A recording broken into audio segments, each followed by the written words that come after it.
Direito desta semana é com o professor Cláudio Grande Júnior. O curso é sobre direito agrário. Tem dúvidas sobre o assunto? Então mande um e-mail para nós, saberdireito@stf.jus.br. E você também pode estudar pela internet. É só acessar o www.tvjustiça.jus.br. Olá, sou Cláudio Grande Júnior, mestre em Direito Agrário e procurador do Estado de Goiás. Aqui no Saber Direito estamos dando o curso de Direito Agrário, falando o que é o direito agrário, seus fundamentos, seus princípios e a normatização que ele reserva para algumas questões econômicas e sociais relacionadas com as atividades agrárias. Na aula de hoje, vamos falar sobre a autonomia do direito agrário e alguns de seus princípios jurídicos.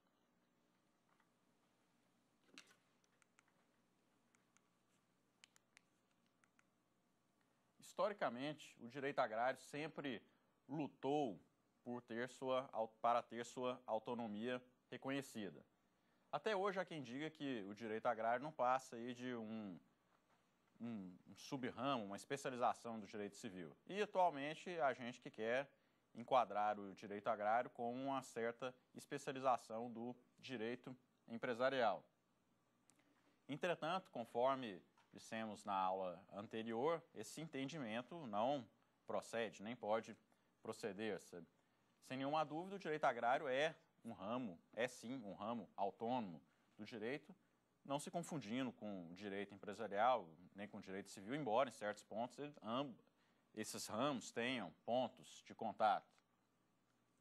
O direito agrário ele tem uma temática própria, ele tem princípios próprios, regras próprias que o qualificam como ramo autônomo do direito, e mais do que isso, ele tem uma lógica própria distinta da do direito civil e da do direito empresarial. Do mesmo modo que o direito do trabalho ele tem toda uma lógica própria, aquele princípio lá da proteção do trabalhador rural, sabe? Aquela hierarquia variável das normas jurídicas, sabe?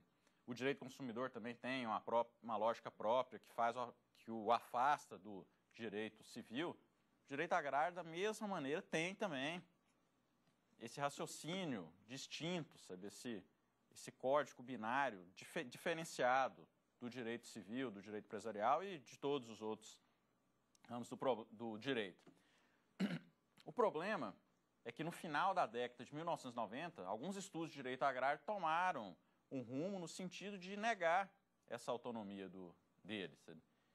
Estudos esses que tentaram enquadrar o direito agrário principalmente como um mero direito empresarial agrário. Sabe?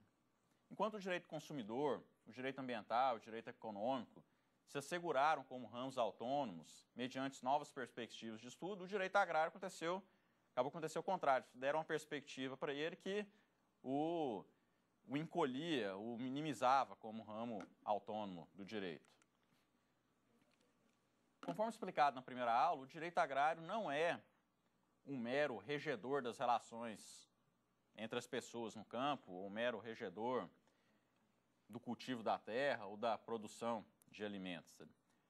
O direito agrário, ele disciplina diversas questões sociais e econômicas decorrentes do exercício das atividades agrárias num contexto de contínua transformação e expansão do modo de produção capitalista. Essas questões sociais e econômicas relacionadas com as atividades agrárias são as chamadas questões agrárias. Sabe? E o direito agrário visa exatamente disciplinar essas questões agrárias. No Brasil, a principal, a mais conhecida questão agrária é a questão da concentração fundiária, ou seja, concentração de terras nas mãos de poucas pessoas, enquanto uma grande massa da população não tem nenhum direito de propriedade sobre a terra. Essa concentração fundiária sempre provocou aí no Brasil graves problemas sociais e econômicos. Essa concentração fundiária levou até a conflitos armados. Temos aí o conflito famoso aí na República Velha, o conflito de Canudos, na Bahia, e a Guerra do Contestado, nos estados de Paraná e Santa Catarina. Começou-se, então, naquela época, lá no fim da República Velha, se cogitar de uma forma de transformação dessa realidade mediante aplicação do direito. O direito não apenas como regulador das relações sociais, mas como meio de transformação dessa sociedade, como meio de transformação da sociedade. Esse movimento ganhou muita força, principalmente a partir das constituições, a partir de grandes eventos internacionais que tiveram repercussão no Brasil. Um é a Constituição Mexicana de 1917 e o outro a Constituição Alemã de Weimar, de 1919. As repercussões desses acontecimentos aqui no Brasil foram a criação do Partido Comunista em 1922 e o surgimento, aproximadamente na mesma época, do chamado movimento tenentista, um movimento que lutou aí contra as malezas da República Velha. O tenentismo, ele foi fiz aqui algumas anotações sobre o tenentismo, porque ele é importante aí para o reconhecimento do direito agrário como ramo autônomo. O tenentismo foi um movimento formado, em geral, por militares de média e baixa patente, questionando o sistema político oligárquico da época e suas principais máculas. Esse movimento tenentista foi um dos motores da Revolução de 1930. E, para os tenentes, a questão agrária, né, o problema fundiário no Brasil, mereceu grande destaque. Um dos grupos tenentistas, o chamado Clube 3 de Outubro, apresentou um programa de propostas para o Brasil, no qual constavam aí várias propostas voltadas para a questão agrária, propostas que posteriormente subsidiaram o direito agrário. Quais são essas propostas? Eu rolei aqui. Primeiro, reduzir as propostas do Clube 3 de Outubro, movimento tenentista, isso lá em 1930, na década de 30. Reduzir ao mínimo possível todas as formas de latifúndio, especialmente nas faixas de territórios próximas ao litoral e às vias de comunicação. Estímulo à formação e manutenção da pequena propriedade agrária para o trabalhador rural, auxiliando a formar em terra própria a concretização do seu modesto patrimônio como elemento básico de sua prosperidade e de seu bem-estar. Então, aí, as duas primeiras medidas, reduzir ao máximo possível o latifúndio e estimular a formação da pequena propriedade familiar. Eles propunham aí o respeito à propriedade privada, exceto com relação às terras públicas que foram ilegalmente ocupadas por muitos grandes fazendeiros. Esse é um problema histórico. No Brasil, até hoje acontece. Nas regiões de expansão da fronteira agrícola, a gente se depara aí com grandes empreendimentos que entram em terras do Estado. A quarta proposta do movimento tenentista, impedir que o interesse individual se sobrepusesse à função social da propriedade. Vamos passar aqui as últimas propostas. Caráter progressivo do imposto territorial rural. Ou seja, quanto maior a propriedade rural, maiores seriam suas alíquotas. A criação de um tribunal de terras. A extensão dos direitos trabalhistas ao proletariado rural. E políticas de proteção e diversificação da produção agrícola. Percebe-se assim que quase todo arcabouço necessário para o futuro reconhecimento da autonomia científica do direito agrário já constava aí nessa relação de princípios feitas pelos tenentes na década de 30. Faltava a respectiva legislação nesse sentido, porque a legislação que havia na época era uma legislação extremamente liberal, legislação de terras da maior parte, grande parte fundamentada na Lei de Terras do Império, de 1850, e depois nas legislações estaduais de estados dominados por oligarquias. O próprio Código Civil, de 1916, muito criticado por seu liberalismo excessivo. E aí surgem esses movimentos contestando isso e pretendendo dar um caráter social às relações decorrentes das atividades agrárias. Já havia, como a gente viu nessa relação de princípios dos tenentes, já havia assim, todo um raciocínio nesse sentido, mas um raciocínio que posteriormente garantiria ao direito agrário a autonomia científica, mas faltava a legislação. Essa legislação ela veio aos poucos. Por exemplo, o decreto 19.924, de 1931, cujo artigo 1º proibiu a aquisição de terras devolutas por uso capião. É estranho, mas proibiu o uso capião de terras públicas, terras devolutas, mas isso aí é prejudicial a pequenos agricultores que estão lá ocupando essas terras.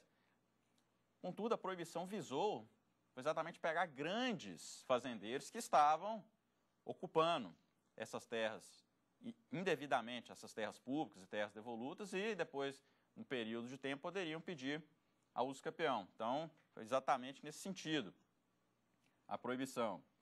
O artigo 2º do mesmo decreto estabeleceu, artigo 2º, na concessão de terras devolutas, observadas as regras que a legislação respectiva consignar, se procurará sempre facilitar e estimular a formação de pequenas propriedades e a sua ocupação efetiva, com sua ocupação efetiva e cultura pelos concessionários respectivos.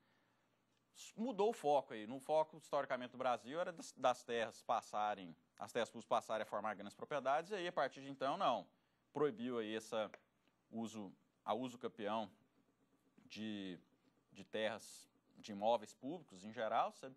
E, na sequência, a Constituição de 1934 permitiu a uso capião de imóveis públicos apenas para a formação de pequenas propriedades rurais familiares.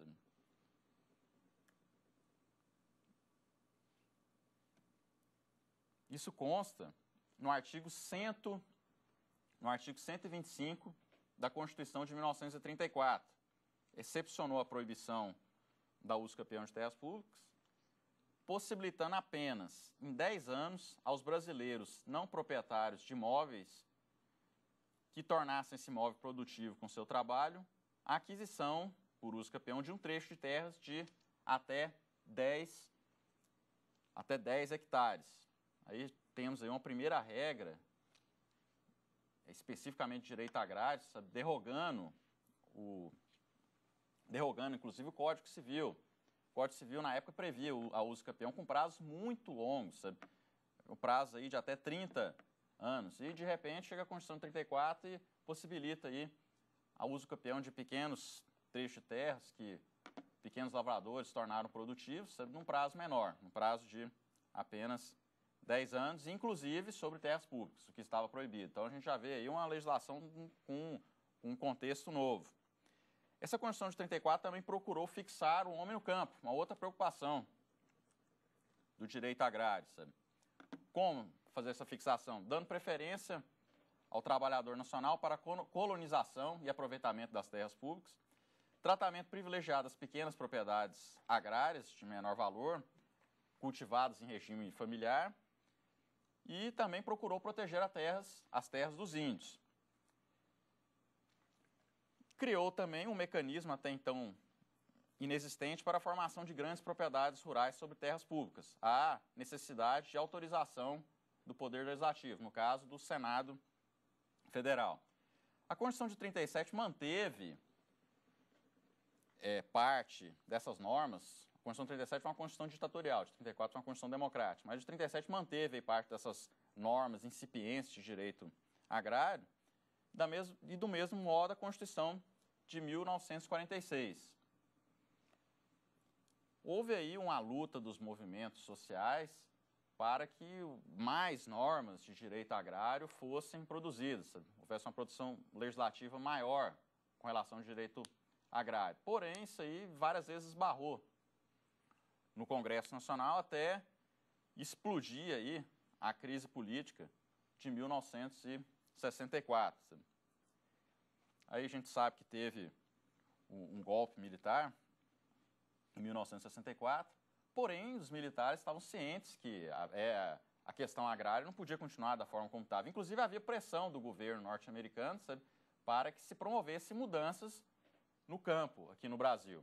Assim, logo no início do regime militar foi promulgada a Emenda Constitucional número 10 de 1964, que alterou a Constituição de 46 incluindo aí a competência da União para legislar privativamente sobre direito agrário. Acho que aí, então, fica expressamente, cabe à União legislar sobre direito agrário, sabe?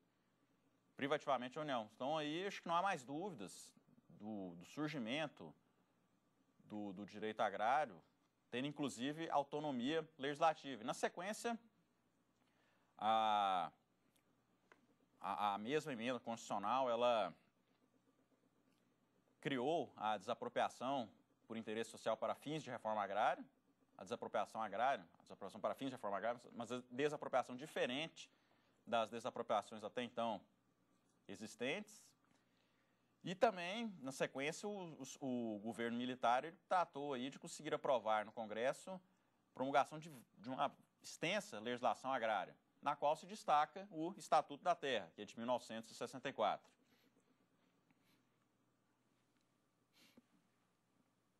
Esse Estatuto da Terra ele representou uma importante mudança na política agrária brasileira, investindo ao lado da política de reforma agrária na reformulação da política fundiária e numa política de desenvolvimento agrário. Bom, aí, na década de 60, aí, logo com o regime militar, a gente não tem como mais negar o reconhecimento de uma autonomia ao direito agrário. Já havia todo aquele arcabouço teórico anterior, lá desde 1930, e soma-se aí a autonomia legislativa. Em 1972, a resolução do Conselho Federal da Educação autorizou a inclusão em caráter opcional ou eletivo da disciplina Direito Agrário nos cursos superiores.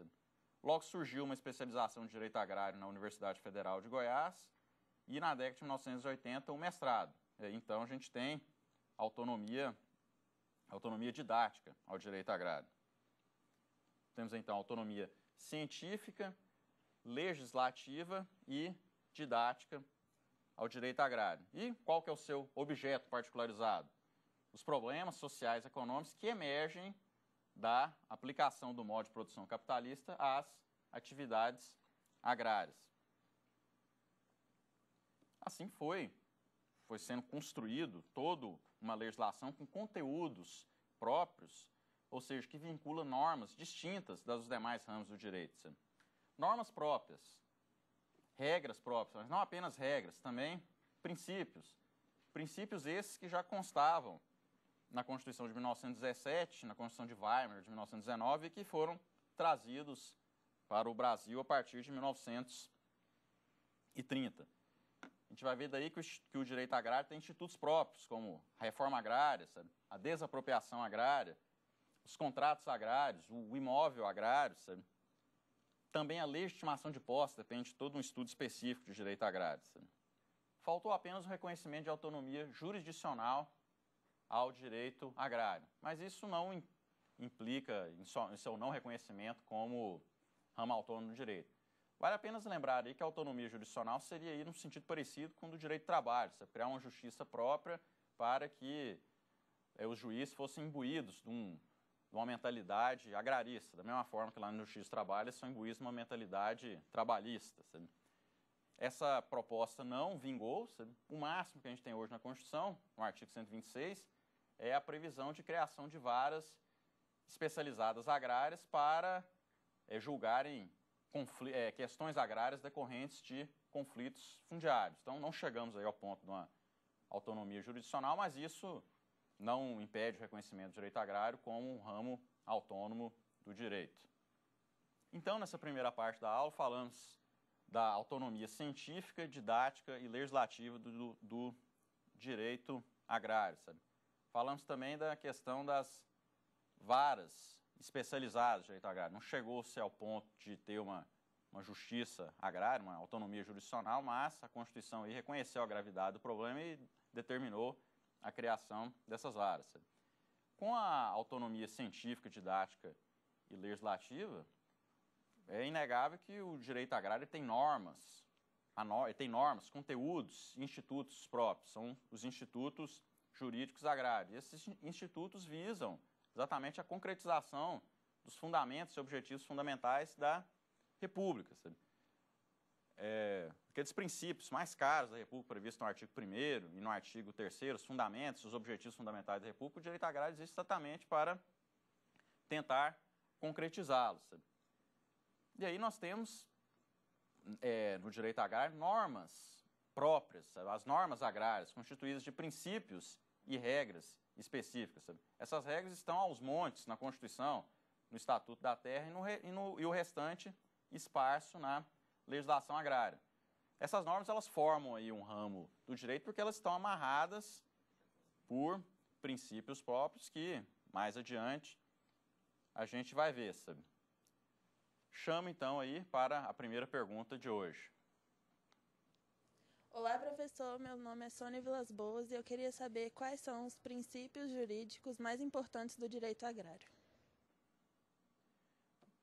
Bem, o direito agrário, e a gente viu aí, em razão de ser um ramo autônomo, ele tem princípios, vários princípios, aliás. A gente vai tentar aqui mencionar, arrolar alguns deles. Aliás, essa questão dos princípios é um tanto complicada nos livros de direito agrário, porque você vai ver os livros, cada livro mencionando lá um rol extenso de princípios. Se você for analisar a fundo, algum desses princípios, na verdade, que eles arrolam como princípio, na verdade não são princípios, são apenas regras jurídicas, está naquela distinção de princípios e regras. Sabe? E mesmo quando são princípios, não há uma coincidência de nomenclatura. Às vezes estão se referindo ao mesmo princípio, mas usando expressões diferentes. De qualquer forma, vou passar aqui uma lista, em que pese as dificuldades, uma lista do que acredito sejam do que acredito serem os mais importantes princípios de direito agrário. O primeiro, mais importante de todos, da função social da terra. Segundo, o do progresso socioeconômico do rurícola. Terceiro, da proteção ao hipossuficiente. Quarto, o do estímulo ao cooperativismo e ao associativismo. E quinto princípio, o da privatização das terras públicas. O mais importante, acabamos de falar, é exatamente o princípio da função social da terra. Mas o que é função social? Anotei aqui, função social é aquilo que a sociedade espera e anseia que seja feita de algo. É a função que a sociedade espera que algum objeto, algum bem, cumpra, sabe? Que no direito agrário a gente fala em função social, mas função social do quê? A maioria dos autores colocam a função social da propriedade. Eu, entretanto, prefiro seguir a linha de raciocínio do professor Carlos Frederico Marés e falar em função social da terra. Essa função social da terra pode ser cumprida tanto pelo proprietário como pelo possuidor. O que interessa é que a terra, como bem que garante a vida, a nós garante os alimentos, garante a sobrevivência da sociedade, ela cumpra a sua função social, independentemente da forma de título que alguém venha a ter sobre ela.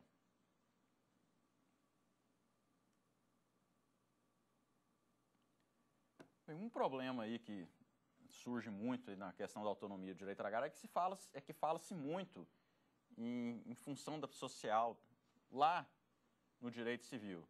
Daí cai-se no dilema de achar que direito agrário e direito civil se confundem, sabe? Lá no direito civil fala-se muito em função social da propriedade, sabe? Então, quando a gente fala aqui em função social da terra, sabe? Essa expressão terra ajuda a demonstrar aí a autonomia do direito agrário em face do direito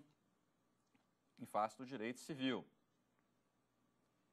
Então, agrariamente, portanto, faz muito mais sentido falar em função social da terra do que em função social da propriedade.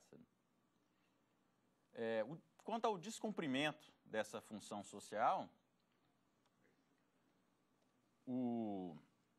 há mecanismos aí visando coibir o descumprimento da função social, e o mais severo deles é o da desapropriação por interesse social para fins de reforma agrária, ou, como prefere alguns, simplesmente desapropriação agrária.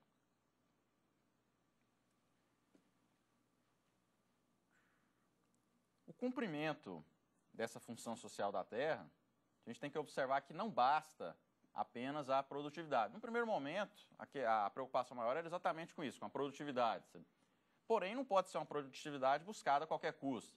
Por exemplo, uma produtividade buscada com trabalho escravo, com devastação ambiental, ou mesmo que não seja trabalho escravo, com desrespeito à legislação trabalhista. Então, a função social, e aí no caso do direito agrário, a função social da terra, ela tem que ser cumprida atendendo-se vários requisitos que vão além do requisito da mera produtividade. Esses requisitos estão aí previstos na Constituição Federal. Artigo 186, que diz: a função social é cumprida quando a propriedade rural atende simultaneamente e segundo critérios e graus de exigência estabelecidos em lei aos seguintes requisitos. Então, tem que atender simultaneamente os seguintes requisitos. Primeiro, aproveitamento racional e adequado. É um requisito ligado à produtividade, uma produtividade racional. Segundo inciso, utilização adequada dos recursos naturais disponíveis e preservação do meio ambiente. Inciso 3, observância das disposições que regulam as relações de trabalho. 4, exploração que favoreça o bem-estar dos proprietários e dos trabalhadores. Esse inciso 4, aí, exploração que favoreça o bem-estar dos proprietários e trabalhadores, está intimamente ligado aí ao princípio da dignidade da pessoa humana.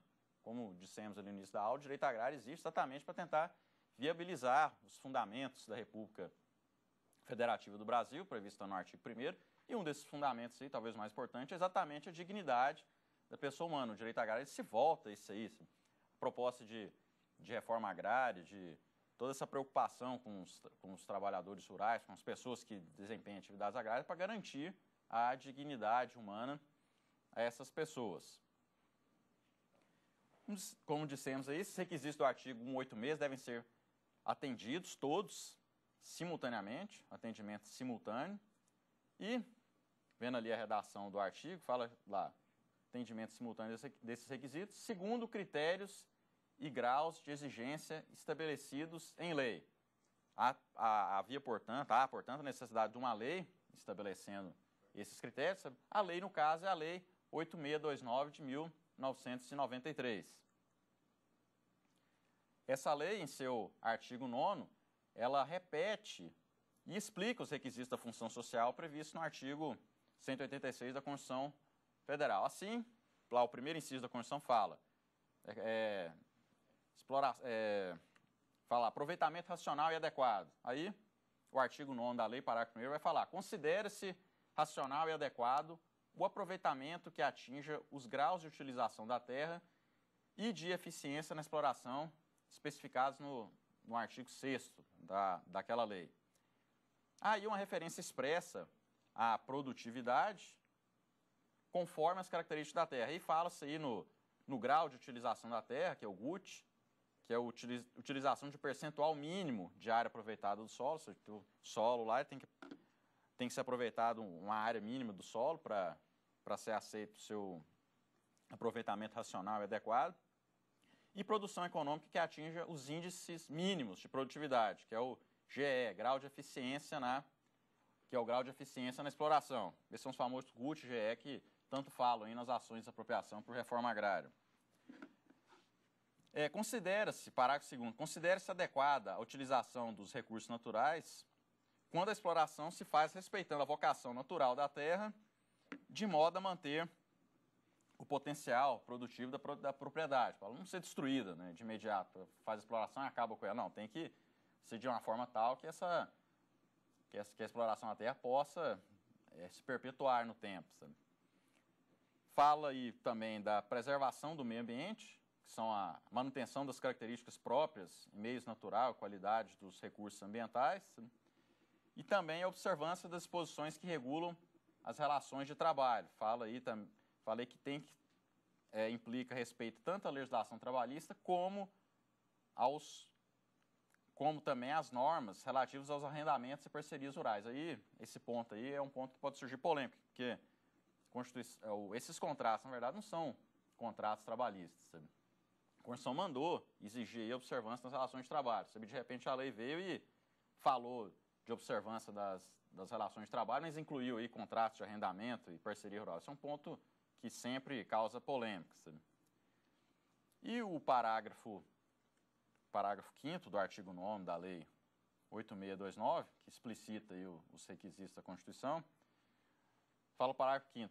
Exploração que favoreça o bem-estar dos proprietários e trabalhadores rurais é a que objetiva o atendimento das necessidades básicas dos que trabalham com a terra, observando as normas de segurança do trabalho e que não provoque conflitos e tensões sociais no campo. Ou seja, tem que ser uma exploração que favoreça o bem-estar dos proprietários e trabalhadores rurais, não os colocando em relação de conflito. Aí fala-se a busca da paz no campo. Então, resumindo, o cumprimento da função social da terra perpassa por três dimensões.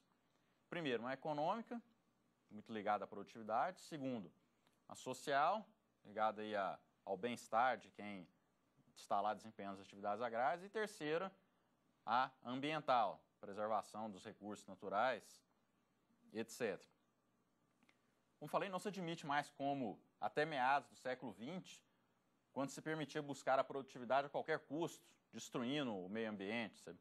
E nem como no século XIX, quando se buscava produtividade dos imóveis no Brasil à custa de trabalho escravo. A gente tinha, durante todo o Império, durante a colonização em todo o Império, grandes fazendas produtoras, açúcar, café, mas que utilizavam mão de obra escrava. Sabe? Eram produtivos, mas é uma produtividade que hoje, de forma alguma, não pode ser mais aceita. O segundo princípio que considero um dos mais importantes é o princípio do progresso socioeconômico do rurícola. O que é o rurícola? Entende aí o camponês, o trabalhador rural, todas as pessoas que vivem aí no campo em decorrência das atividades agrárias. O direito agrário é imbuído aí de várias regras, visando exatamente aí que essas pessoas tenham um progresso econômico e também tenham a melhoria social, sabe? Cheguem a uma situação melhor de bem-estar. O terceiro princípio é o princípio da proteção do hipossuficiente. Princípio aí que nas relações agrárias, sabe, o direito agrário ele objetiva proteger a parte mais fraca nas relações agrárias. Isso é muito visível aí nos contratos agrários, sabe, os contratos de arrendamento e parceria, sabe, ou há uma série de normas que tentam proteger a parte mais fraca da relação. Historicamente, a parte mais fraca da relação era o arrendatário e o parceiro outorgado. Sabe? Então, aí há várias normas lá proibindo eles de abrirem mãos de... Há normas congentes, sabe? Falando que o contrato deve atender certas determinações para protegê-los e proibindo-os de abrir mão dessa proteção. Sabe? O que se diz hoje ser difícil é saber quem é realmente o hipossuficiente nas relações agrárias. Historicamente, quem era a parte forte era o proprietário da terra. Hoje, nem sempre isso acontece. É muito citado aí o exemplo, né, de uma grande sociedade empresária que arrenda terras de diversos pequenos proprietários. Nesse caso aí, fica difícil de dizer se realmente o proprietário da terra é a parte forte da relação. Talvez não. Sabe? Às vezes ele está, na verdade, ele e os outros pequenos proprietários estão sujeitos aí ao poderio econômico dessas grandes empresas que estão pedindo, que fazem com eles os contratos de arrendamento. Outro princípio é do estímulo ao cooperativismo e associativismo. Sabe? O direito agrário, de uma forma geral, ele busca aí a formação de propriedades familiares, sabe? E para que essas propriedades familiares se desenvolvam melhor, sabe? Ele procura também estimular que essas famílias se reúnam seus esforços em cooperativas e associações. Não em sociedades empresariais, sabe? Mas nessa outra forma, uma forma considerada mais humana, que envolve menos o capital e mais a questão de uma reunião de pessoas, sabe? Para que consigam, inclusive, atender o outro princípio que a gente viu antes, o princípio do progresso socioeconômico do Rurícola. E, por fim, outro princípio que acredito ser dos mais importantes é o princípio da privatização das terras públicas. Terras públicas em sentido amplo, abrangendo aí englobando tanto as terras públicas propriamente ditas, como as terras devolutas. Sabe-se aí que o Estado tem uma grande quantidade de terras públicas e devolutas. Não é de interesse aí da sociedade que essas terras continuem em poder, sob domínio do Estado. Algumas sim, terras, por exemplo, necessárias para a preservação do meio ambiente, terras tradicionalmente ocupadas pelos índios. Essas terras, no caso dos índios, elas são bens da União. Então, não há o direito, em geral, não quer que essas terras sejam privatizadas, quer que elas continuem aí sendo utilizadas pelos índios. Mas, afora essas terras necessárias à proteção do meio ambiente e dos indígenas, o interesse, em geral, da sociedade, a vontade, em geral, é que elas passem para o domínio privado. Por quê? Para serem agrariamente exploradas. Não cabe aí ao poder público exercer atividade agrária. A atividade agrária é fundamentalmente uma atividade particular, sabe? Então, aí, tem esse princípio da privatização das terras públicas, dizendo exatamente, orientando exatamente a que essas terras agricultáveis passem para o domínio particular. Então, resumindo aqui essa parte da aula, né? Estamos tratando aí dos princípios agrários na Constituição e na legislação. O princípio central, mais importante do direito agrário, é o princípio da função social da terra, mas temos também o princípio do progresso socioeconômico do Rurícola, o princípio da proteção ao hipossuficiente agrário, o princípio do estímulo ao cooperativismo e associativismo, e aí acabamos de falar do princípio da privatização das terras públicas, que impõe aí várias normas voltadas a que essas terras passem para o domínio privado. Chamo aí agora a próxima pergunta. Professor, meu nome é Silas. A minha dúvida é: o Estado pode praticar atividades agrárias? Coincidentemente, ao tratar do princípio da privatização das terras públicas, acabamos de falar aí que não cabe ao Estado, em regra, praticar atividades agrárias, explorar atividades agrárias. Onde está isso? Tem que buscar aqui o fundamento, né, no princípio aqui da privatização das terras públicas. Você não vai encontrar aí, no caso, uma resposta expressa quanto às atividades agrárias na Constituição. Você não vai ver lá a Constituição falando, o Estado está proibido de exercer atividades agrárias. Não tem essa resposta expressa. Mas do conjunto constitucional, do corpo constitucional, a gente pode chegar a essa conclusão, sabe? Porque o artigo 173, que trata da exploração, que trata da atividade econômica em geral, sabe? Fala lá, ressalvados os casos expressos nessa Constituição, a exploração direta de atividade econômica pelo Estado só será permitida quando necessária aos imperativos da segurança nacional ou de relevante interesse coletivo. Então, a regra aí, no caso, é o da livre iniciativa, sabe? Inclusive para as atividades agrárias. O Estado não deve aí explorar economicamente a atividade agrária. A regra é não explorar, sabe? Exceto aí essas situações que a Constituição colocou. Quais são essas exceções? A Constituição só autoriza ao Estado explorar a atividade econômica quando, 1, necessária aos imperativos da segurança nacional, ou 2, há relevante interesse, ou quando houver relevante interesse coletivo. Isso sempre definido em lei. Sabe? Bem, quando isso acontece com relação às atividades agrárias? Sabe? É comum a gente ver isso aí com relação a atividades de pesquisa e de extensão agrária. Sabe? Bem, nesses casos, a gente pode aí se deparar com o Estado praticando, explorando de certo modo, a atividade agrária sem infringir aí a proibição constitucional, sabe? Anotei aqui, vejam só, situações que o Estado pode desempenhar atividades agrárias. Realização de atividades agrárias experimentais ou de pesquisa científica e as relacionadas com assistência técnica e a extensão rural.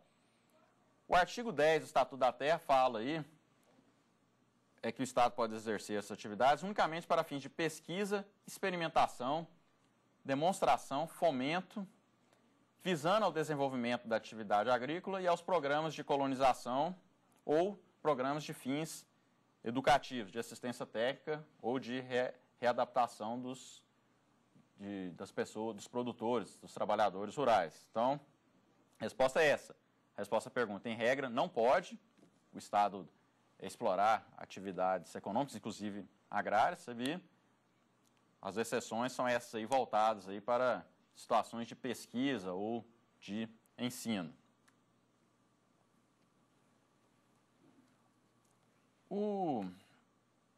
A gente falou aí do artigo 10 do Estatuto da Terra, aí ele traz um outro ponto importante aqui, o parágrafo 1º desse artigo, ele complementa que somente se admitirá a existência de imóveis rurais de propriedade pública, com objetivos diversos desses que a gente falou, apenas em caráter transitório. Ou seja, apenas em caráter transitório o Estado pode ter imóveis rurais que não estejam sendo colocados para essas atividades agrárias excepcionais.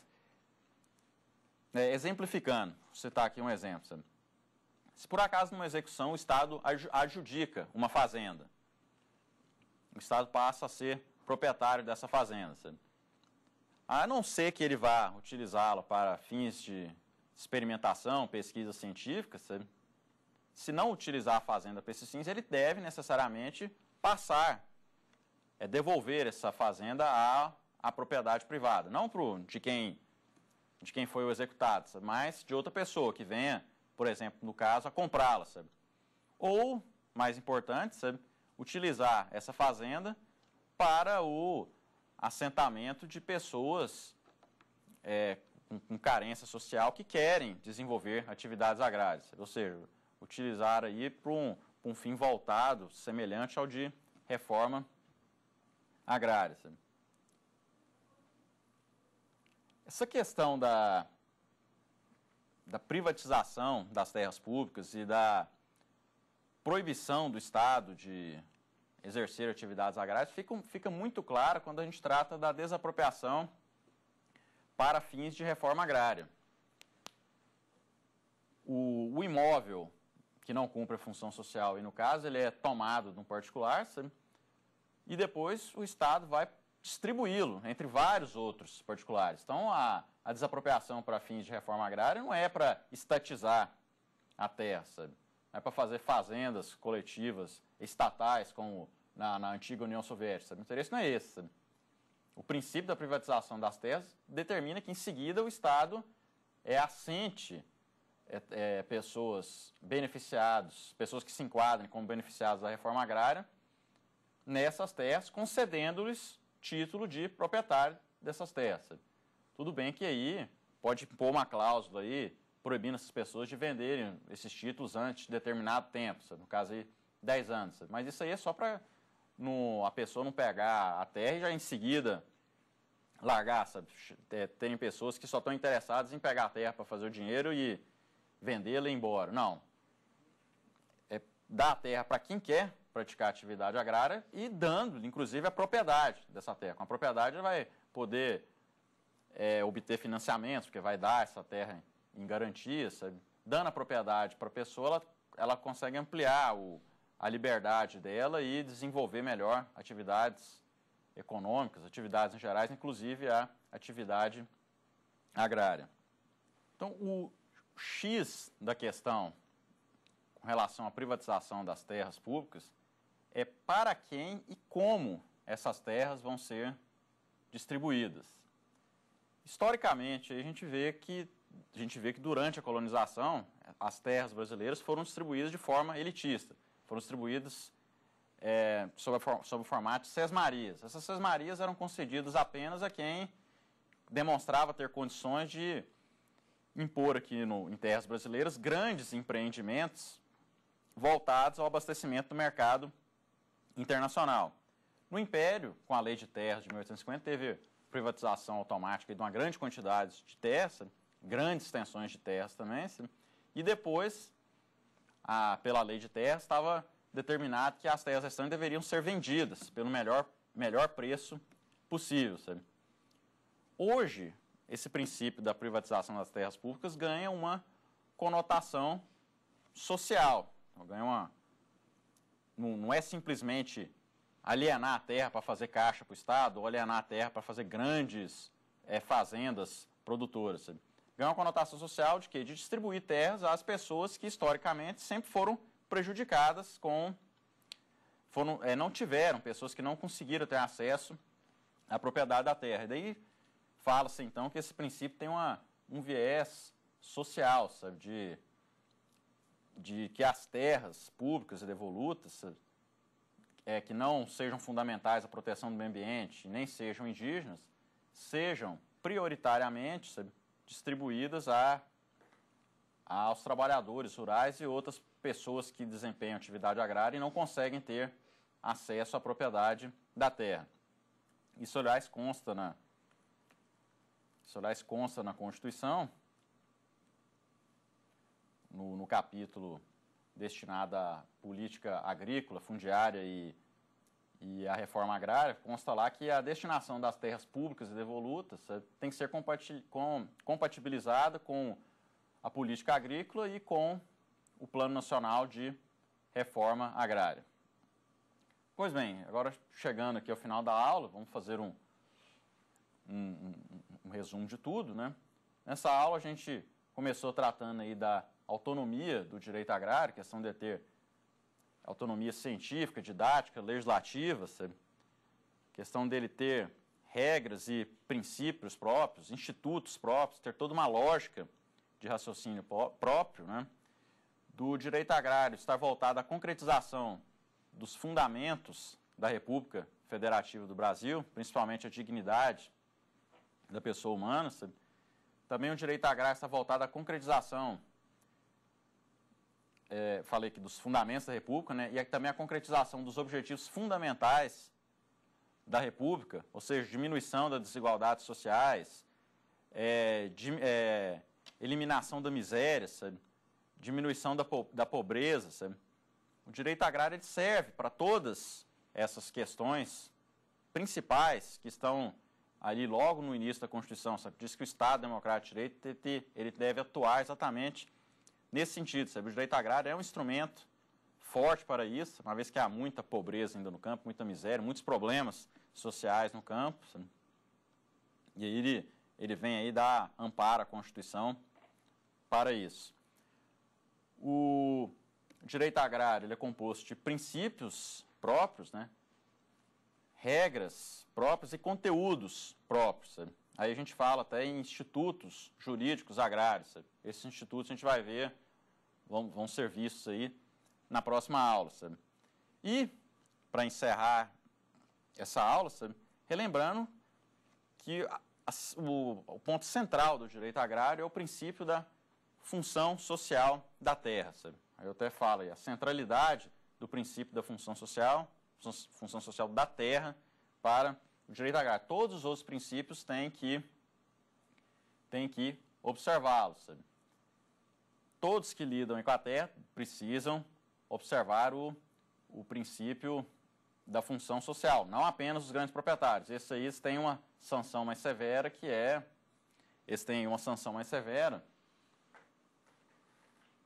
é a da desapropriação para fins de reforma agrária.